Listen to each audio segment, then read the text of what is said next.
Everybody knows that running your own business can be demanding, time-consuming, and incredibly stressful. But could your business manage without you? I've had nearly 6 months off working for Mergs. We're a small independent CrossFit and weightlifting accessories brand. There are no employees, there are only me. And I had from January to July off in 2024. I'd lie. Okay, rewind. I worked about 5 hours a week. Not quite Tim Ferriss's 4-hour work week, but at the same time, this wasn't intentional. Why, John, would you have 6 months off then? I really struggled with depression and anxiety, and it crippled me so bad. Way worse than I thought it could. I've not had depression in the past, but I had twin girls 2.5 years ago, and the change to my life has just been so significant, my tiny brain couldn't handle it. I've got OCD, and I've only recently been diagnosed with that, so that's new to me. It's not new because I look back on all the traits that I've had, but after realising it was the OCD throwing me off, that was one of the factors to why I was so depressed and anxious. But that's not why we're here. John, how did your business survive without you for 6 months? So I had a good think, and I wrote down all 6 things that I have implemented or did throughout this 6 months to keep the business going and keep it alive. I feel so fortunate that past me set this business up in a way where it could survive for so long on so little. So let's make a start. These are in no particular order, not in order of importance, just in order of, I don't know, maybe mental significance, or first thing that popped into my mind. The first thing, a 3PL or a fulfilment center. When I started Mergs in 2017, I used to ship and pack and store and warehouse everything in my own home. Like you do when you start a new business, right? You do everything. And then after a couple of years, it got to the point where I'd come home from work, especially on times like Black Friday, to find that I had 60 orders at home waiting to be packed. So it's 5 p.m. on a Friday and you're like, 60. What do I even... It got such a challenge that I had to outsource my fulfillment. So now, as we have done for, I don't know, maybe 4 or 5 years, we send our inventory to a third-party warehouse, and their only job and their business is storing my stock and dozens of other brands, maybe hundreds, depending on the size of the centre. And they store it and they dispatch it when required. It's fantastic. So you can take a step back. You're not doing, shall we say, the manual bit. You just focus on selling. You just sell, and they pick, pack, and dispatch. You can send inventory direct from your suppliers, so you don't have to clutter up your entire house like I have done in the past. And it's such a relief. It might be accidentally one of the most significant things to taking the stress off you in your business. It allows you to focus on selling and let somebody else do the picking and packing without having to look into a small unit or do it from home or have an employee, and that gets really complicated and really confusing. And also, I've just never wanted that. I don't know why, but I've always just been happy doing my own thing. So it's always just been me. Or at least for now, maybe that'll change in the future. So yeah, a 3PL or a fulfillment center, they are worth their weight in gold. They are fantastic if you get the right one. I've had many problems with, we've used 3 now. I say we, it's only me. There's been 3 fulfillment centers, and the third one, who we're with now, we've only been there a month, and at the minute, very impressed. They're doing a great job, but shall we say there's a reason we moved on from the others? That's one more thing to add. You will pay them handsomely. You will spend more money than you would if you were printing labels off and packing your own bags, but you save the time, so you're kind of buying your own time. Your business needs to be at a certain level before most will even entertain the idea of accepting you. I think it's something like, there's different tiers. There's a few where it's 1,000 orders a month. There's a few where it's like 10 orders a day on average. You have to look at the specifics, but really read all the reviews, because there are some demons out there to get you. Number 2, and this is kind of a 2 and 2.5. Number 2, automated email flows. So you come to Mergs, so you come to our website, you sign up for 10% off or 15% off. That's kind of the lead magnet we use. And from there, you'll get a series of emails, and you'll get automations, and they call them flows in Klaviyo. So it's all the emails you get just by default, by being in the right place at the right time. So you sign up, you get added onto the list, you get one saying, welcome to Mergs, thank you for signing up, here's your discount. And then in 3 days, you might get another one saying, here's our best sellers, did you know? And then in 3 days, you get another one saying, oh, have you seen this? What do you think? And I don't think that there's not tons of those, because I don't want people to be chased down for the next 6 months. So yeah, automated email flows have been a godsend. They've been great, really, really helpful. And then number 2.5, email. Reuse old emails. If I picked a brand out of the air and said Adidas, and pretend you're subscribed to their email list, could you remember the last 3 emails you've had from them? No, I couldn't even tell you the last one. I subscribe to loads of brands and email lists on purpose for inspiration. My inbox is full. The promotions tab on Gmail, oh, it's just rife with inspiration. But without spending the time to create new emails, both the creative brain power and the physical of getting to the computer, and I really struggled with creativity. So all I'd do is I'd reuse old emails. Not even like for like, I'd just change some bits and bats, change which products are promoted, change the order of things, change some of the backgrounds in the images. Just have a shuffle around to refresh it, but the work's been done.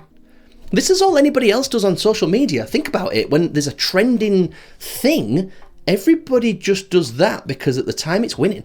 I'd sort our emails from which ones made the most sales or which got the most clicks. Sort them through like that, pick one that was sent in, I mean it's November now, hypothetically April or March or January. I don't know what that email looks like. How on earth would a customer? So pick out these old emails, reuse them. And at the minute, I'm back at work and I'm loving it. But there are times when I'm in a pinch and I'm like, oh no, I was going to send an email today and it's been a while, and I will reuse an old one out of the blue because it's just a creative tool that you need to look through your archives and get inspiration. Number 3, something that I think is a bit of a subconscious thing that's really helped but doesn't seem obvious. The brand has really good products, really good trust with customers, and some really good reviews. You'll go into our website, mergs.co.uk or mergs.com. It's not life-changing. It's just a website. It's not like, wow, how did you make this happen? No, it's a website built on Shopify. I'm not a tech wizard. It's okay. So it's not like we've got some crazy sort of sales funnel. No, people came to us because they were like, oh, my friend's got some Mergs knee sleeves and they said they're really good. We got sales through word of mouth. And it turns out that's really powerful. Really powerful. When you're not running ads, your customers are advertising your products. For what? Just because they're so happy they want their friends to be as happy as they are? Oh, word of mouth is like the most powerful type of advertising ever. Never mind unscalable. If you can get your good product into enough hands of people that will use it and like it, they'll tell their friends, and you're getting sales not for free, but at a much, much, much lower customer acquisition cost than running Facebook ads. But sometimes you need to run ads and pay for these people for them to pass the message on. So you can't just sit back and be like, right, people will talk, that's me sorted. No, you do have to get new people for them to get new people. So you can't just totally cut off advertising. So yeah, good products, good reviews, good reliability, and people would come in search of us. The next thing, advertising automation. That phrase on its own, I would say doesn't exist, and it might be the wrong term. Set up some Google ads earlier in the year and used their new Performance Max settings and setup. I say new, it's not new at this point, it's probably 2 years old, but it came out a little while ago, whatever, and I've been running that since the start of this year. It's been amazing. Don't get me wrong, to set it up is such a daunting task. You come onto it and it's asking you for all these assets and all these different headlines. There might be 7 categories that all want like 5 or 10, and you're like, I don't really know 35 things off the top of my head. No, fair enough. But once I had done it took me a few hours, got it right, got it good, put assets in that were relevant, trying to target bestsellers, and even put it on quite a low budget, because I was like, I don't know what this is going to do. It's been amazing. It is the only time I've ever got ads where it's set it and forget it. I check my Google ads like once a week for 5 minutes and go, wow, they're still working really well. Don't get me wrong, they're not pulling thousands and thousands of sales in, but they just catch a few. That's it. And to be quite honest, they may be catching people that have searched for Mergs anyway, but they're just catching a few people, and the return on ad spend's fantastic. So yeah, Google have treated me well so far. I don't know if it's a product or the niche or just, I don't know which bit specifically, But somebody said this about advertising. It might have been Warren Buffett. It was somebody. They said 50% of what you spend on advertising is a complete waste of money. The only problem is you don't know which 50% it is.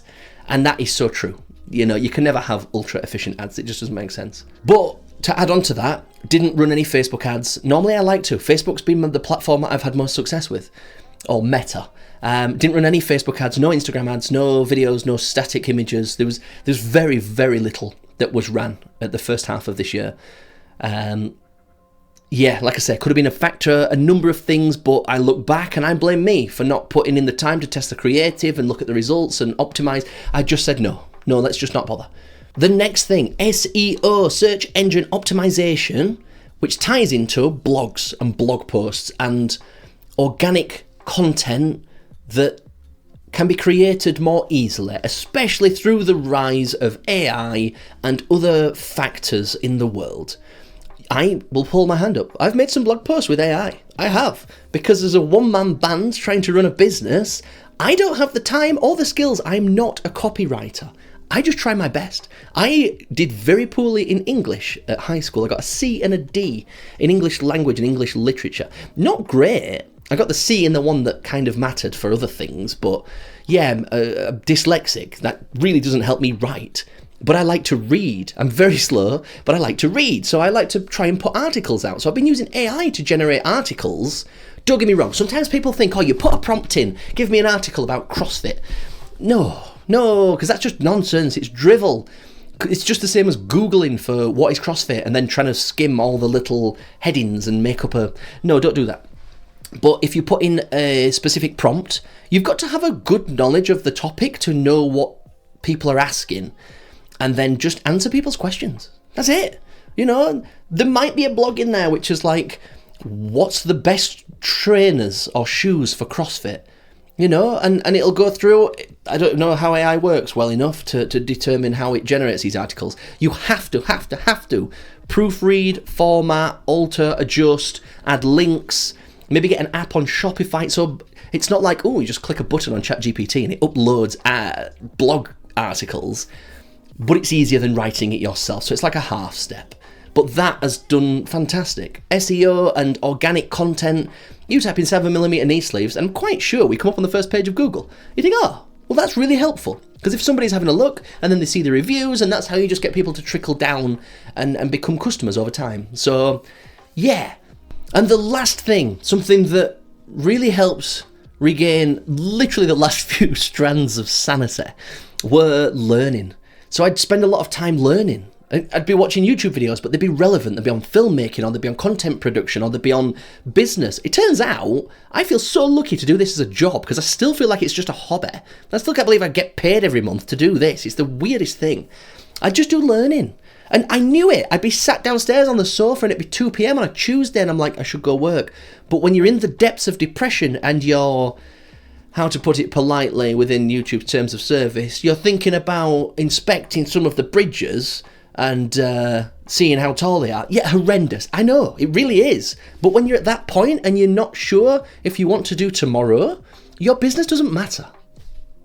It just doesn't, does it? Like, if you were underwater and you were running out of oxygen, you're not thinking, oh no, I'm running out of air. Oh no, I've got some friends coming up tomorrow. No, you think, oh no, I'm running out of air. There's a hierarchy in problems. My hierarchy was sticking around. And I'm like, that's the main thing, and to not feel like arse, so that was the main priority. Mergs came second to that, because it's no good Mergs doing okay and me doing even worse, because you've got to put your own oxygen mask on before you can help others. So, what were the negatives of leaving the business alone like this for 6 months? Because this is not all sunshine and rainbows. I'm not telling you this to be like, look at me, I do nothing all week. No, it was the worst 6 months of my life. It was horrible. It was really horrible. It was. I still look back and I can't quite believe how bad it got. And that's how I discovered the OCD. Anyway, so sales have halved from January to July in 2024. Like literally, like half the sales. And yeah, it's one of them where it's like, that makes a big impact. It makes a big impact on your business. Not only getting paid and having a mortgage and twin girls now, aged 2 and a bit, and a wife, but it stopped the business from growing. It stopped the business from launching new products.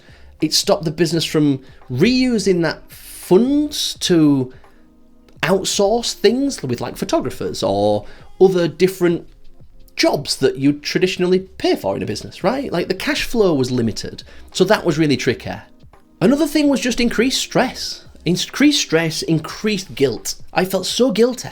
So guilty. It was horrible. And I wanted to work. I wanted to want to work, but I couldn't. I just couldn't do it. And after all this, like I say, losing sales, like it's cost me genuinely thousands and thousands of pounds. Like it has. But what can you do? You can either get upset about it and have a little cry, or you can go, well, that's in the past. We've learned a bit from that. At least I know which parts of my business are kind of solid and doing well. And it's like maybe all those bits that are working well need to stay in the category of that's only 5 hours a week. Now I add on the other bits and I come in with content creation and other things, knowing that I can keep things going on the lower end of input. And you've got to look at the bright side, right? You've got to look at the positives. Long story short, or short story long, set your business up in a way to where you're not required. And not so you aren't required and can opt out, but so where you can spend your time in other areas. Set up things that are automated. I love automations. I love it when things happen and I didn't do it. It's like magic. So set your business up in a way where things will happen, like the third-party fulfillment center, the email flows. Make sure you get some ads that are just ticking over. Those things are not only really good for times of hardship, which was my reason, but also really attractive to future investors and people that wish to acquire your business. You don't know where your business is going to be in 10 years. We might be the world's biggest knee sleeve supplier to CrossFit and weightlifting. I don't know. But if you set your business up in a way where you do it right, I mean, what am I supposed to say if Nike came and they were like, John, we'll give you 5 million for Mergs. You've set it up really well. They wouldn't say that. But if they did that, that'd be magic. Whereas if they were like, we want to buy your business, what would we need to do? And in my head, I'm like, everything. Do you guys have a warehouse, right? Because I'm packing parcels as we speak. No, they don't want that. Other big businesses want to acquire a thing and put it on autopilot and add it to their portfolio. My plan is not to grow Mergs to sell as we stand. I'm just really enjoying it. I love it. I feel like I'd be so lost without it. Don't get me wrong. I want the business to grow, but not necessarily to sell. I mean, it may in future if somebody approaches me with a silly offer, but that's not why we're here. So yeah, set your business up in a way where you're not required, and if you need some time off due to a family emergency or you've got some problems, it's not the end of the world.